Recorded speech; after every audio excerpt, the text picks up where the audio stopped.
চাঁদপুরের কচুয়া উপজেলায় মোহাম্মদ শাকির নামে এক মাছ ব্যবসায়ীকে চোর সন্দেহে পিটিয়ে পরিকল্পিতভাবে হত্যা করার অভিযোগ পাওয়া গেছে। 13 ফেব্রুয়ারি পুলিশ মুমূর্ষু অবস্থায় রাত 9টায় শাকিরকে উদ্ধার করে কচুয়া স্বাস্থ্য কমপ্লেক্সে নিয়ে গেলে কর্তব্যরত চিকিৎসক তাকে মৃত ঘোষণা করেন।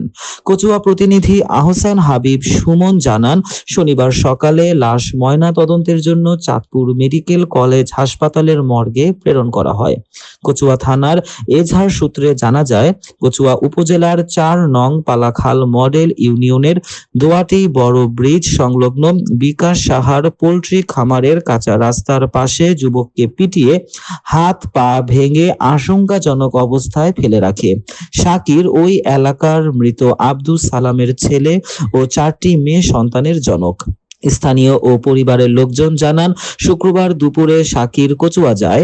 রাত 8টায় দোয়াটি পৌঁছে দোয়াটি বিলে নিজের মাছের প্রজেক্ট দেখতে যায়। প্রজেক্ট থেকে আসার সময় ওই এলাকার বাসিন্দা বিকাশ সাহা ও তার কর্মচারী সোহরাব হোসেন সহ আরো 7-8 জন মিলে চুরির অপবাদ দিয়ে পরিকল্পিতভাবে মারধর করে।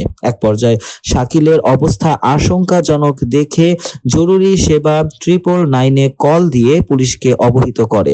পুলিশ ঘটনাস্থল থেকে শাকিরকে উদ্ধার করে কচুয়া স্বাস্থ্য কমপ্লেক্সে ভর্তি করে।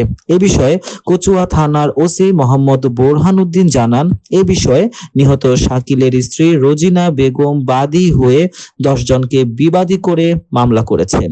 2 জনকে গ্রেফতার করে আদালতে প্রেরণ করা হয়েছে। বাকিদের গ্রেফতারের চেষ্টা চলছে।